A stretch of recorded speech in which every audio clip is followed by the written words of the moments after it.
तो ये क्वेश्चन करते हैं।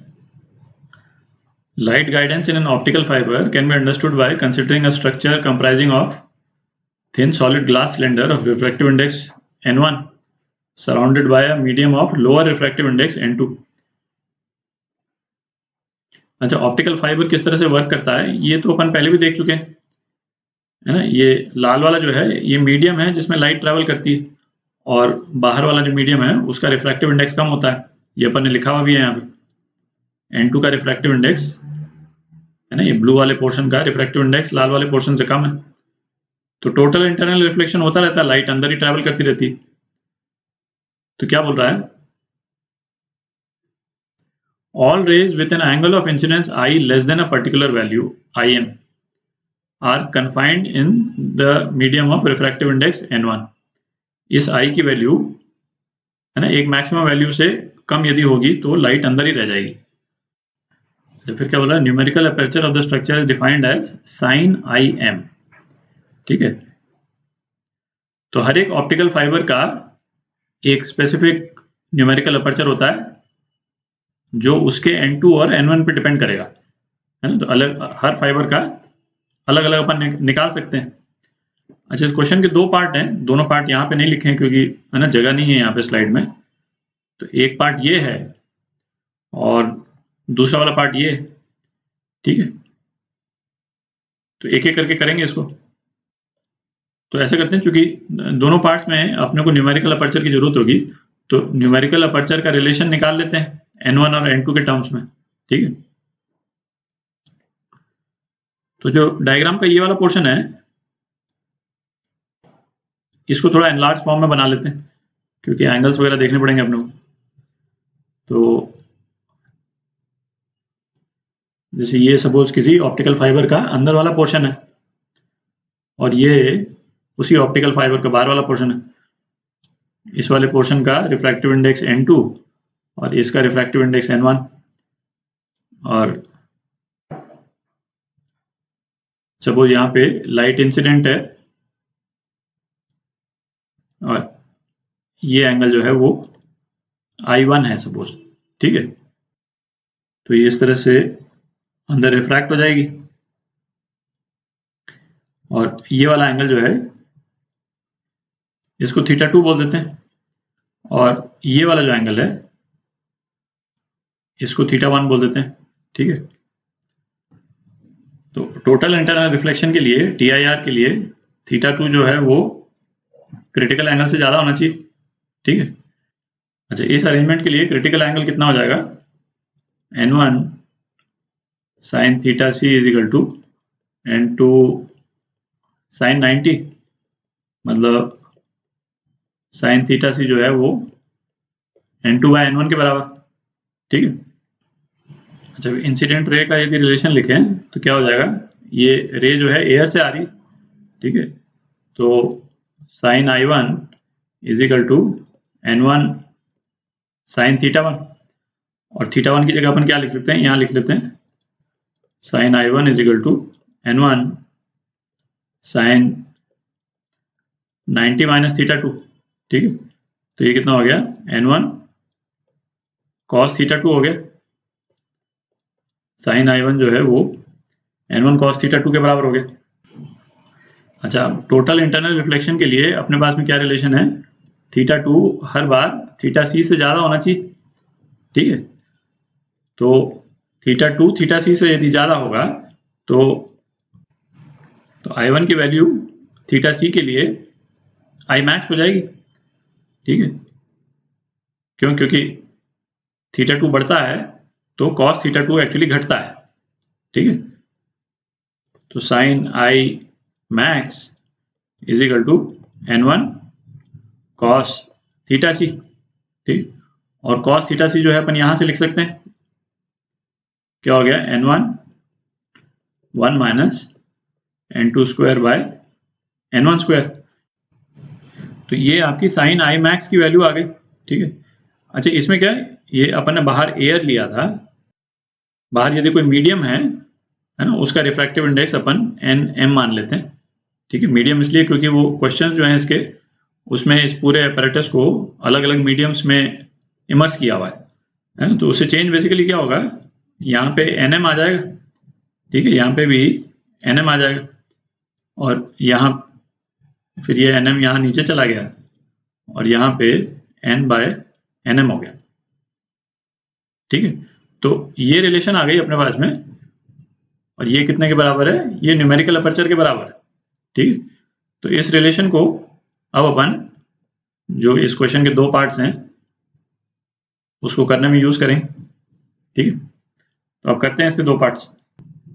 तो ये न्यूमेरिकल अपर्चर की वैल्यू अपन ने निकाली, और बाहर का रिफ्रैक्टिव इंडेक्स NM है, ठीक है। अच्छा, तो एक एक करके चेक करते हैं। तो इसमें क्या, देयर आर टू स्ट्रक्चर्स, मतलब दो ऑप्टिकल फाइबर्स हैं, S1 जिसका N1 N2 दे रखा है, और S2 उसका भी N1 N2 दे रखा है, ठीक है। अच्छा, refractive index of water is given 4/3 और एयर का 1 है, ठीक। तो अब क्या पूछा है अलग अलग ऑप्शंस में, ए पार्ट देखते हैं। Na of S1 immersed in water is same as that of S2 immersed in liquid of refractive index इतना है ना। तो NM की वैल्यूज दे रखी है। तो पहले वाले केस में NM जो है ये पानी में है 4/3, तो S1 का रिफ्रैक्टिव इंडेक्स, तो इसको Na1 बोल देते हैं, ये कितना हो जाएगा N1 कितना है इसका √45/4 NM 4/3 है, और ये 1 माइनस N2 कितना है 3/2, मतलब 9/4, और N1 अपन ने देखा √45/4, तो 45/16, ठीक। तो ये कितना आ जाता है, ये आप करेंगे तो ये 9/16 आ जाता है, ठीक है।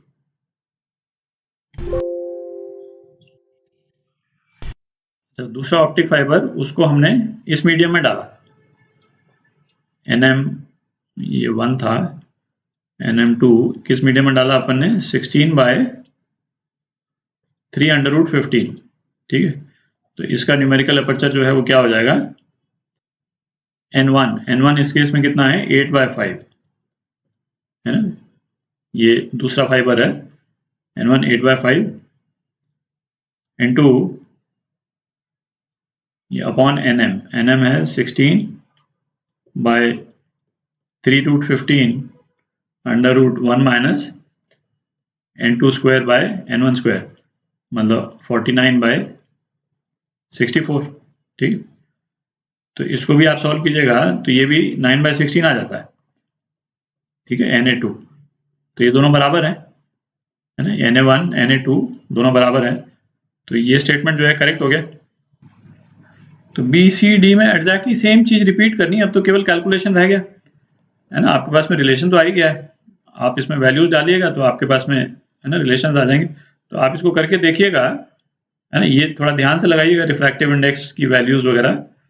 तो A और C इसमें करेक्ट हैं, B और D जो है वो गलत है ना। इसमें कोई एडिशनल एनालिसिस नहीं है, केवल फॉर्मूले में वैल्यूज डाल के वैल्यूज निकालनी केवल, तो है ना इसको आप कर सकते हैं, ठीक है। तो अब सेकंड पार्ट देखते हैं क्वेश्चन का। तो ये सेकंड पार्ट, तो Na की जो वैल्यू है जो अपन ने निकाली वो क्या थी sin I, ये मैक्स है ना, I का जो मैक्सिमम वैल्यू हो सकती है, ये कितना निकला था N1/N medium 1 minus N2/N1 whole square, ठीक है। अच्छा, अब ये क्या बोल रहा है कि यदि दो स्ट्रक्चर्स, दो मतलब दो optical fibre same cross sectional area के पर न्यूमेरिकल अपर्चर डिफरेंट है ना, ऑब्वियसली N1 N2 डिफरेंट है उसका, उसको लॉन्गिट्यूडनली हमने ज्वाइन कर दिया। क्या मतलब निकला, तो एक के बाद एक दो ऑप्टिकल फाइबर को ज्वाइन कर दिया, मतलब क्या हुआ, मतलब यहाँ पे भी हमने एक और ऑप्टिकल फाइबर लगा दिया इस तरह से, ठीक है। और इसका जो बाहर वाला कवर है उसका रिफ्रैक्टिव इंडेक्स डिफरेंट है, तो इस टाइप से हो गया ऑप्टिकल फाइबर, है ना। एक के पीछे एक लगा दी, और ये सपोज N2 डैश है और ये N1 डैश है, ठीक है। तो क्या बोल रहा है numerical aperture of the combined structure, ये क्या होगा। तो इसमें जो है जैसे कोई मैथमेटिकल रिलेशन निकालने की जरूरत नहीं है, आप उसको इस तरह से विजुलाइज कर सकते हैं जैसे सपोज ये Na2 है और ये Na1 है, ठीक है, ये जो स्ट्रक्चर दिए हुए हैं, और Na2 जो है वो Na1 से कम है। मतलब क्या निकला Na2 Na1 से कम है कि Na2 जो है वो Na2 का जो ये वाला एंगल होगा वो कम होगा, है ना। तो IM2 जो है वो IM1 से कम होगा, ठीक है। इसको ये एंगल कम चाहिए। तो अब यदि कोई लाइट यहां से आती है जो कि IM2 से कम एंगल की लाइट है, तो ये अंदर के जो ये वाला जो एंगल है, ये वाले जितने एंगल्स हैं ये तो IM2 से कम ही होंगे, ठीक है। और जो दूसरा वाला जो ऑप्टिकल फाइबर है उसको जो एंगल ऑफ इंसिडेंस मिलेगा वो तो IM2 से भी कम मिलेगा, जबकि ये तो IM1 तक ले सकता था रे, बट IM1 तक की तो रे आएगी ही नहीं इसके पास में। आप देख रहे हैं भाई, जैसे यदि ये Na1 का यदि सरफेस है और Na जो है वो यहां तक की रे ले सकता था, ठीक है, पर इसके पास में जो रे आ रही है Na2 से, उसका तो मैक्सिमम एंगल ऑफ इंसिडेंस जो है यही है, ठीक है। तो वो तो सारी की सारी रेज निकल जाएंगी, है ना, वो अलाउ कर देगा सारी रेज। तो जैसे इस वाले केस में पूरे स्ट्रक्चर का जो न्यूमेरिकल अपर्चर है वो क्या हो गया, Na2 ही गवर्न कर रहा है, ठीक है। अच्छा, अब यदि हम इसको रिवर्स कर देते हैं, है ना, रिवर्स कर देते हैं, इसको Na1 बोल देते हैं और इसको Na2 बोल देते हैं, ठीक है। तो अब है ना, अपन यही देख लेते हैं। अब ये सपोज ये Na2 है, ठीक है। अब इस Na2 में ये येलो वाली रे जो है वो आ रही है ना, मतलब रेज तो कई एंगल पे आ रही हैं, बट येलो वाले एंगल पे भी रे आ सकती है। पर ये चूंकि Na2 है तो ये मैक्सिमम जो है वो ये ग्रीन तक का ही अलाउ करेगा, ठीक है। क्यों? क्योंकि इसका जो है वो IM2 छोटा है ना, मैक्सिमम एंगल ऑफ इंसिडेंस जो है कम है, तो केवल इतने को अलाउ करेगा और ये वाला जो पोर्शन वाली जो जितनी रेज हैं, है ना, उसको डिसअलाउ कर देगा। तो इस वाले केस में भी न्यूमेरिकल अपर्चर क्या हो गया, Na2 ही हो गया। तो बेसिकली जिस भी ऑप्टिकल फाइबर का न्यूमेरिकल अपर्चर कम है वो गवर्न करेगा कि कौन सी रे पास करेगी। तो न्यूमेरिकल अपर्चर कंबाइंड स्ट्रक्चर का क्या हो जाएगा, Na2 हो जाएगा, ठीक है। ये दूसरे वाले केस में यहां पे जरूर रेज चली जाएंगी, यहां तक आ जाएंगी ये येलो वाली जिनका अपर्चर ज्यादा है, बट यहां पे आके रुक जाएंगी। तो यहां बाहर जो रेज जो निकलेंगी वो तो केवल यही वाली निकलेंगी, ग्रीन वाली, ठीक है।